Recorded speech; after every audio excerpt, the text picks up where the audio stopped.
Specific intervals also describe the distance between two notes on the staff, but this time we include accidentals to further define the quality of the interval. By quality, I mean tonal quality or how something sounds. As we learned before, the distance between C to D and C to D flat are both considered seconds, because the letter names are 2 apart. However, the actual distance between C to D and C to D flat are different by 1/2 step. C to D flat is a half step closer than C to D. So while they both are seconds, we need a way to describe their differences, because they certainly sound different. We call C to D a major second, and C to D flat a minor second. A major second is made up of 2 half steps, also called 1 whole step. Remember? And a minor second is made up of 1/2 step. Let's look at another example. E to F is 1/2 step, therefore it's a minor second. E to F sharp is 2/2 steps and thus it's a major second. Okay, let's keep moving forward. We'll check out thirds next.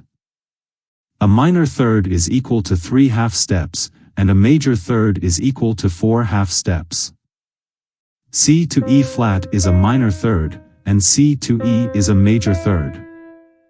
Another example. A to C is a minor third, which has 3/2 steps, and A to C sharp is a major third, 4/2 steps. Don't worry for moving kind of fast, I have some handy charts for this lesson as a reference for you. Let's move on. Next are fourth and fifth. Fourth and fifth are a little bit different. We don't describe them as having a major or minor quality. Let's look at fourths first. A perfect fourth is made up of 5/2 steps. Examples of perfect fourths are C to F, and F to B flat. Both are 5/2 steps apart. Perfect fifths are 7/2 steps apart. Examples of perfect fifths are C to G, and B to F sharp. Now, you probably noticed that I skipped over 6/2 steps. Here are a couple of examples of 6/2 steps. The distance between C and F sharp is 6/2 steps. Because the letter intervals of fourth, C to F is a fourth, this interval has to be a type of fourth. But it's not a perfect fourth, cause that's 5/2 steps. We use a name that you haven't heard yet. We call it an augmented fourth. So, an augmented fourth is 1/2 step higher than a perfect fourth. There is another name for an interval of 6/2 steps. Remember we talked about enharmonic notes earlier? Enharmonic notes sound the same, but have different names. Well, in this case there is another name for F sharp. Can you guess it? F sharp can also be called G flat. Well, the distance between C and G flag is also 6/2 steps, same as the distance between C and F sharp. The difference is, C to G is 5 letters. Or a fifth. So although that interval sounds the same as augmented fourth, we can't call the same. It's a type of fifth, but it's not a perfect fifth. That would be 7/2 steps, so the name is called a diminished fifth. A diminished fifth is 1/2 step lower than a perfect fifth. So augmented fourths and diminished fifths sound the same, but they are called something different because the letter names are different. Remember this. When we augment something it raises it by a 1/2 step, and when we diminish something it lowers it by 1/2 step. I'd also like to point out that we have another name for the augmented fourth, diminished fifth, it's called a tritone. The reason why it's called that, is because the interval distance is 3 whole steps. Tri means 3. Let's move on to sixth. A minor 6 is made up of 8/2 steps, while a major 6 is made up of 9/2 steps.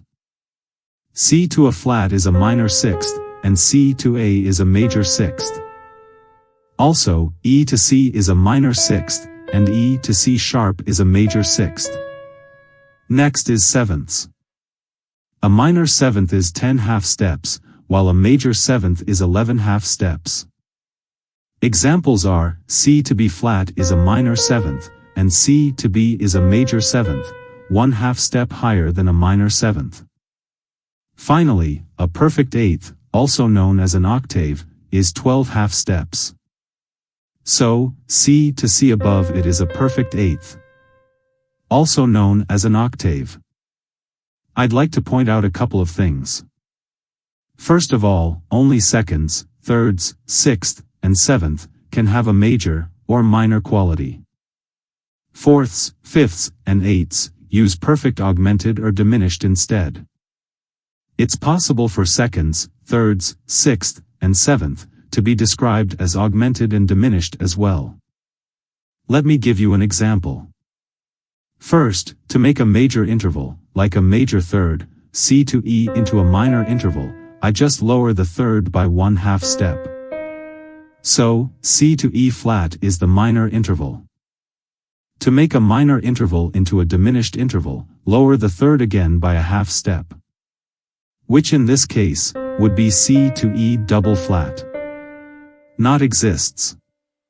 Another example is, E to G flat. E to G is a minor third. E to G flat is a diminished third. Got it? To make a major third into an augmented third, we raise the third by 1 half step. So, C to E is a major third, which means C to E sharp as an augmented third. You may say to yourself, isn't E sharp really an F? And therefore, C to F a perfect fourth? Well, you're correct.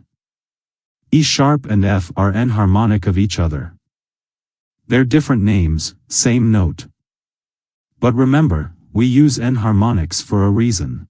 Based on which scale the song is based on, and what key are in.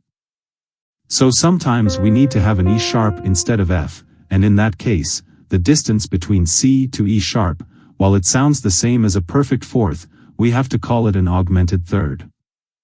The second thing I'd like to discuss is the commonalities and differences in major and minor scales. Let's look at two side by side. Here C major, remember it's whole, whole, half, whole, whole, whole, half.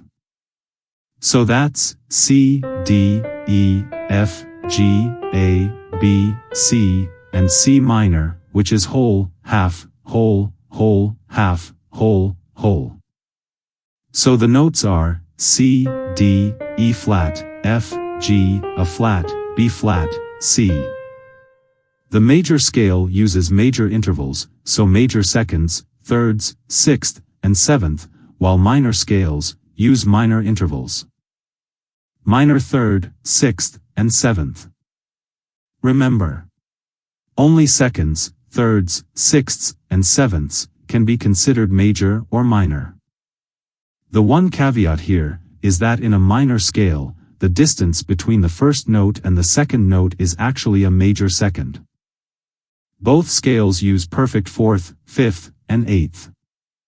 So the similarity between C major and C minor is they both have C, D, F, and G, and these are the notes that make up the perfect intervals from C, as well as the major second.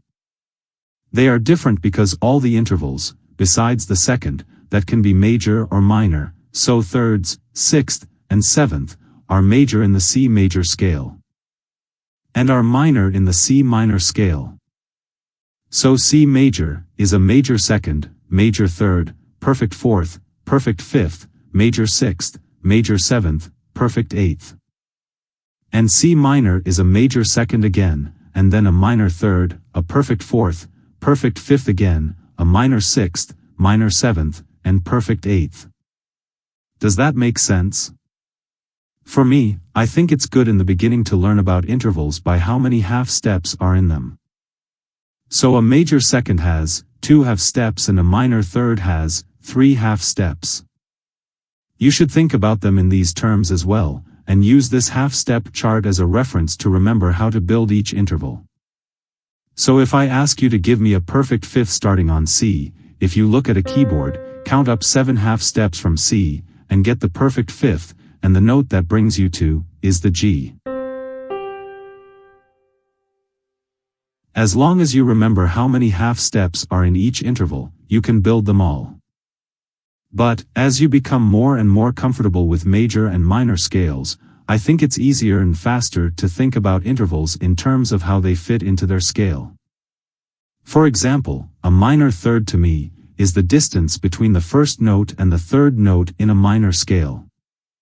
So, A to C in A minor, and a major third is the distance between the first note and the third note in a major scale. So A to C sharp in a major scale. If you ask me to build a major sixth of F, I immediately think D, because I know D is the sixth note of an F major scale. If you said a minor sixth of F, I would know that it's D flat, because in F minor, the D flat is the sixth note. So, that fact, that only major intervals are in major scales and minor intervals are in minor scales. If you know your scales, you could easily pick out the intervals. It's faster to me, because counting half steps takes longer than thinking about the intervals as they relate to the scales. For now, use the accompanying chart to help you remember how to build intervals using half steps. But keep in mind, by knowing your major and minor scales, you can more quickly identify intervals. Next, we'll practice intervals, and after that, we'll discuss interval inversions.